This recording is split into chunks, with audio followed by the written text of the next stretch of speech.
Da-na-na-na-na-na-na. So Chris is really confused right now because he doesn't know like the opening for the show, but that was like our theme song for a while. So we Okay. Yeah. So welcome everybody to another edition of Adult Beverages. We have a special guest with us today, Chris. And then I don't know if you want to give your Instagram handle.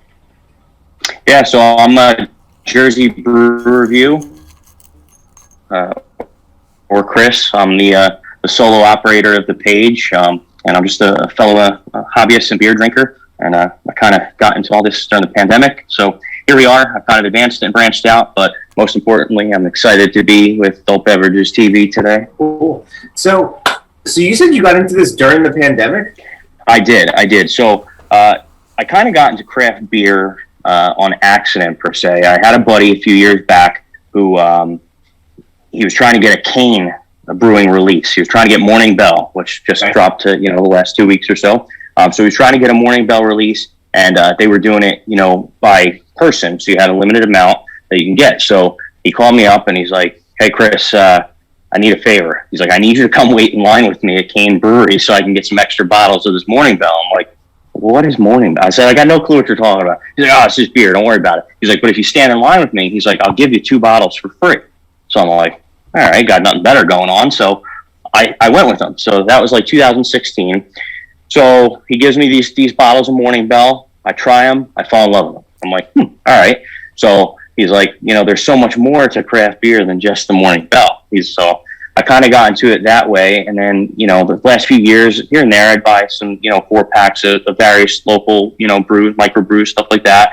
And then, when the pandemic started, I want to say like March, I really got into craft beer, like off the charts. I mean, I'm talking about spending hours upon hours of just watching YouTube on the art of craft beer, the art of brewing, various brews. I mean, I went all out. So, I follow all these pages on Instagram, and I'm like, you know what?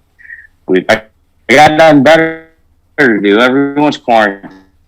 Why don't we, why don't I see their own palate, their own taste of different brews? I said, it might be fun to create a page and go with it. And so far, it's been pretty successful. I keep in contact with some great breweries that, like my content, and I meet folks like you guys who love. I mean, it's just fun for me. I work full-time job, and this is just something, that I do on the side that's just fun for me, and make friends, make contacts. The craft beer community is everywhere. You could go. Yeah. People laugh because you can go somewhere and you start talking craft beer. It doesn't matter who they are. You just made a friend because you can talk about craft beer. Yeah, that's so true. We had a lot. I would say, Roland, you went to like Wyoming last year, right? And you're still here. Yeah, it's like I went to Wyoming and I went to I went to the town of Evanston, which has like 11,000 people, and there was like one craft brewery there, and it was great to go there. And right. I mean, they're inconsistent in quality. I think in Jersey we kind of get spoiled because we have like so many in close proximity. We do. I just took a trip down to Virginia the last 2 weeks, and it was a small town called Farmville, and they had one brewery, 3 Roads Brewing. And I started talking to some people, and I was like, how many breweries you have around here? And he kind of chuckled. He's like, "You're looking at it." I'm like, and you're right, Roland. We have it so easy. We could get in our car, and any which direction you point, there's a brewery in one of the directions. Which I think makes it really easy for us. And I think honestly, while the pandemic might have been a bad thing, my personal opinion is I think the pandemic was the best thing that could have happened to the craft beer scene. Because I'll be honest with you, there was periods when the pandemic started where I was getting deliveries, bi-weekly to my house, cases of beer. So while I think, yes, it's a terrible thing, and some breweries might have suffered from it, I do think that it's had an ability to open up and expand, craft breweries, or at least in this state. Yeah, it was so interesting the way they were able to pivot to like things that worked in the pandemic. Like there's one Triumph Brewery had you could just drive off and they'd hand you your growlers through the window and you could zoom off again. It's crazy. And that's a prime example. I mean, stuff like that. They've made it so easy and convenient between home delivery, curbside pickup. I mean, it's just expanded the ability, the availability, you know. So I think in some ways, while the pandemic is by in no means anything good, I think for the craft beer scene and you know, our small microbreweries, it's helped them in some way. So tell me about this beer that I'm just dropping over this thing here. Tell me about this one. Why did you pick this? So this is the Twin Lights Brewing Years of Solitude. It's a 10% Imperial Stout. I personally fell in love. I'm going to be a little biased towards Twin Lights. I had the opportunity to meet with Mike and Will, who are the founders and owners of Twin Lights Brewing, at a beer fest last year in the fall in Monmouth County. They do a beer fest at Raceway Park, which again is coming up the weekend of May 22nd. So these gentlemen were there, and we got talking, and I was intrigued because I had never really heard much about the name. And there's two gentlemen standing there, very nice guys. So we got talking, and you know, I asked where they're from. You know, where's their brewery?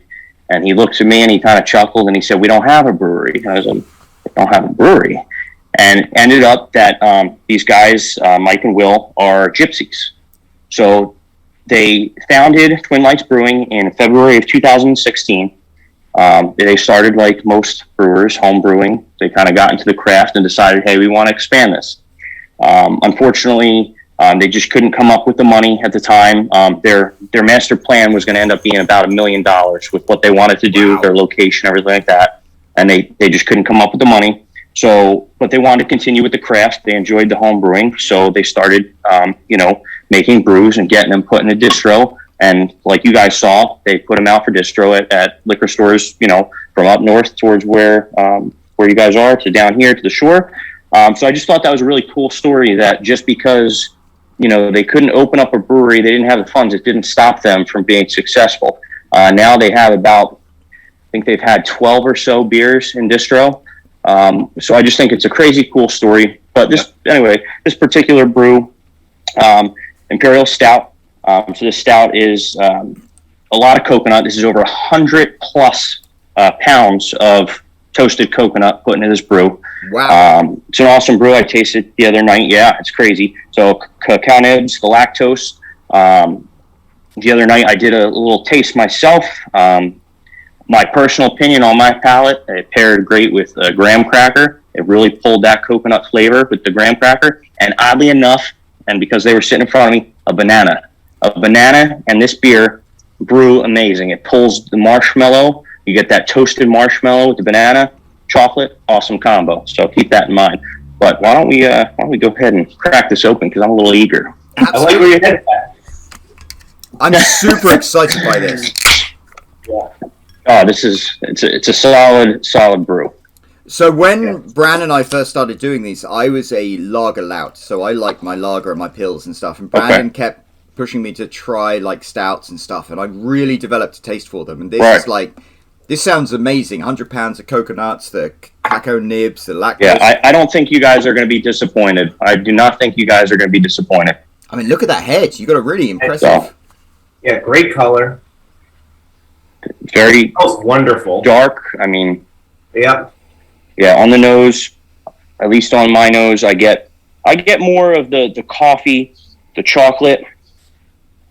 But when you take that first sip, you'll get that toasty, chocolatey coconut. Yep. It's funny. The first sniff I took, I got a lot of coconut, and then it was overpowered by everything else. But no, I definitely taste.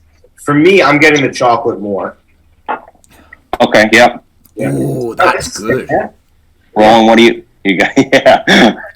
It's like that's so thick. Just imagine now, imagine like a s'more, you know, or like I said, that banana, which kind of threw me off, but was still pairable. I mean, it really brought out some notes that you're not essentially getting right now. But I mean, this is just all around.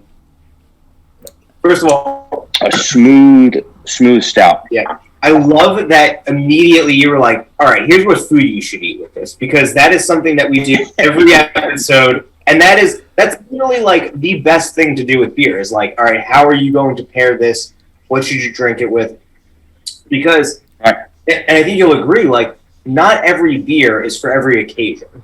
So this is like Correct. the perfect beer. Correct. We're filming. It's a little bit chillier today. This is a nice, like, it's Right. filling you up. It's keeping you warm. Yep.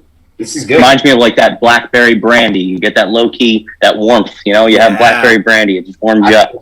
But you know, and Bran, the thing about craft beer, which is awesome, is not everyone may have the same taste to it. I might be extracting flavor that you might not essentially taste, or I might pair that banana and get a little more marshmallow, where you might have the banana and get the chocolate or cacao or whatever else. So everyone's palate when it comes to craft beer is amazingly different.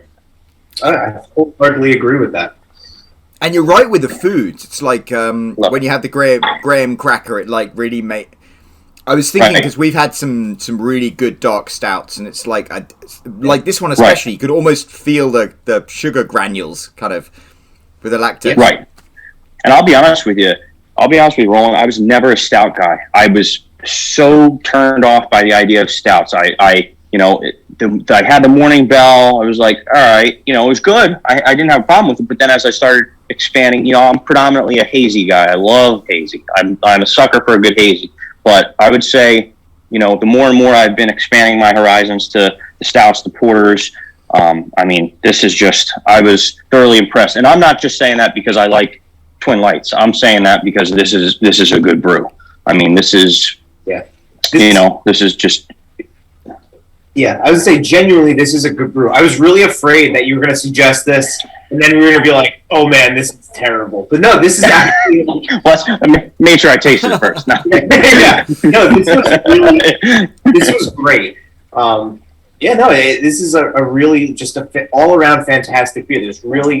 It's not like super overpowering. It's not too sweet. It's a great balance of every flavor, and you know, like you said, it's 10%, so it's a little bit higher up there, but it's not like it's not going to your head where you're like, oh man, like, you know, you could really, you know. Right. And when you think 10% on any brew, you're thinking that mouthful of alcohol, that overbodied, overpowerful mouthful of alcohol. And I got to say, the balance of the coconut, the cacao, all that, just kind of, it's a subtle, smooth balance, which is awesome. Yep. Well, it could be dangerous. It could be very dangerous. Absolutely. Yeah, it doesn't taste boozy. But just some other cool... No, which, you know, I'm sure you guys know, you've had, you know, brews, stouts, porters, any brew that, you know, it's coming in higher ABV. You take that first swig and you're like, yeah, oh man. But I mean, this is just smooth. I mean, and I like Twin Lights art. Some other cool things that they're doing that I just want to highlight because I think this is so cool. So Twin Lights is doing a new scan and jam feature on their cans. So what Twin Lights has done on every can, they've got a Spotify barcode, which as you're enjoying your brew, you pick up your phone, you pick up Spotify, you scan that barcode, and you can listen to a track that they've decided to pair with that brew, which I think is so cool. That's awesome. That is amazing. Yeah. Yeah. So I promised the boys at Twin Lights I'd bring that up because I was just, amazed by that. You know, and that's just something unique. I've never seen that on a can yet, and I've had quite a few cans. Well, also you said, because it says here, and our friends at the Elementary Brewing Company. So you said they're like gypsies, and we've had beer from Elementary, Correct. which is really good. Yep. So they went in and so yep. So they, talking to Mike and Will, they do have plans in the future of eventually having a brewery, but I mean they just kind of started this, at an unfortunate time, with the pandemic and everything like that. But I mean, I'm confident that, they're going to succeed with that. I mean, their first year, so it was 2016, their first year, I mean, they had 567 barrels of beer, and they put over 4,000 cases in distribution, I want to say. Wow. I think it's 4,000. Fact check that. But I mean, you're talking guys that are home brewing. I mean, the gypsies. So that's good stuff. I love everything about it. It's like I think this is the thing about 2020 is it made everyone like rethink their business model for whatever they're doing. It did. And these guys made it happen. Conquer and overcome. I mean, right. And I just, the story. So when, I was asked, what beer I wanted to highlight, I figured not only good beer, because I haven't had one from them yet that I haven't liked, but I mean, like I said, I just think the story is cool, and this is what it's all about. I mean, this is the craft of craft beer. Yeah. And it's funny, the can, I remember we went to Flying Fish and they were telling us, there are these companies that like will go to your brewery and can all your stuff and then go to another brewery and things. Right. And so, and they have the labels and stuff. And it's funny because it makes me automatically feel attached to it because I'm like, I get it. These guys are like the cowboys, the desperados of brewing. But so another thing on their can, Roland, I don't know if you see it on the back side, they've got care, share, everywhere. So that's Twin Lights' slogan. That goes on every can. Twin Lights is all about giving back to the community. On 9/11 last year, Twin Lights volunteered and got a group of residents to do a beach cleanup in Seabright, New Jersey. So they took their time on 9/11, to give back, on a solemn day and do a beach cleanup as a thank you and to offer public service, which again, I think is pretty cool. So they've got their head in the right spot, business-wise. They've got their head in the right spot, morally-wise. I think they're on a great track with this stuff. I love that. That's so Jersey. That's what. It's funny. I moved to Jersey, and it's just like I love New Jersey, and I love New Jersey people because it's kind of. It's kind of having that. It's like you've got the big New York City is right there, but you're in Jersey and you're proud and you do stuff like that and you get together and it's, I don't know. Yep. Yeah. Thank you for bringing up the socially conscious thing because I think that's really, that's something we like to highlight. So, and that was something that, I was unaware of. Do you happen to know how they came up with the name Twin Lights? I honestly, I don't. But that would definitely be a good question for Mike and Will. I'm sure we could find that out and get it to you guys. But I'm not sure. Twin Lights. Okay. No. I mean, good question though. Yeah, they are a fantastic. This is a fantastic beer. I would love to. I would love to do. Maybe do another video with them where they can kind of walk through and. Explain. I'm sure we can get them on to make it happen. I think they'd enjoy that, and I think they're the right people to kind of explain this stuff. Yeah. They got their head in the right spot, and they're already successful with not a whole lot. They've made it work, and maybe we could even do it in person. I think it's awesome. That would be. Hey. It's 2021, new times. I know. New times. Like, what is it? 21% of Americans are now vaccinated. So, bring it on. I think we're turning the corner. That would be great to like meet those guys and do that and have you there because I love it. So, what other breweries do you like in Jersey? I got mine. Yeah. Nope. I think we're. So home turf. I'm a big Icarus fan. Lagging a little bit.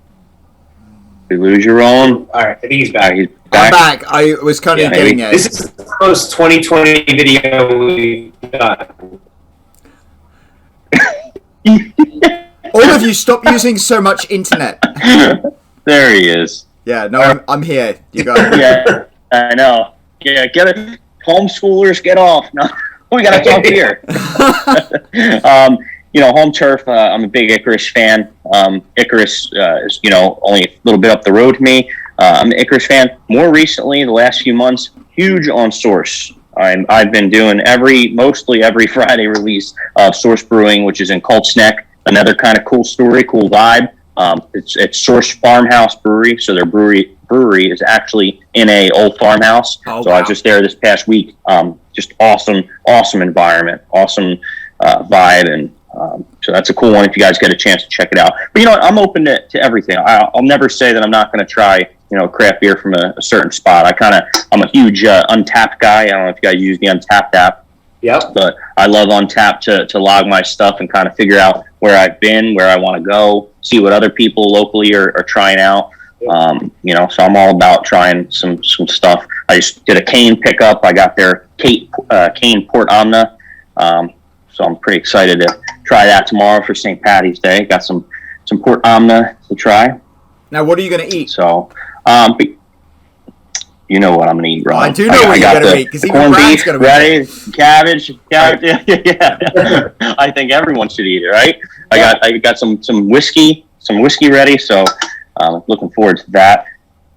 But I mean, yeah, so I'm pretty open to craft beer. I'll never say no to a beer. I mean, I'm not a big sour guy. I'll be honest. Some people may shun me for that, but I'm not big on the sours. I don't really have a palate for it, but I'll still try it. Yeah, I'm with you on that one, but I think Bran is a little more open-minded. I'm willing to. I'm not a big sour guy, but I am willing to. I'm willing to give it a try. And this is something that, for anybody who watches the channel, they know this. We've talked about this so much. The biggest problem with sours is that they go too much. It's like there's like this competition to see like how sour can you make it. And honestly, it's the same thing with IPAs sometimes, where it's like how hop can we go with this? And right. That's true. Yeah, and that's really what I like about stouts is that I feel like flavor is the biggest thing. It's like how much flavor can we put in this? Sometimes there's like how high can we get the ABV, but I don't think that's exclusively a stout thing. But yeah, no, I agree with that. I think that's in general. I mean, more so recently, you're seeing all those higher ABVs, even getting into the IPAs and stuff.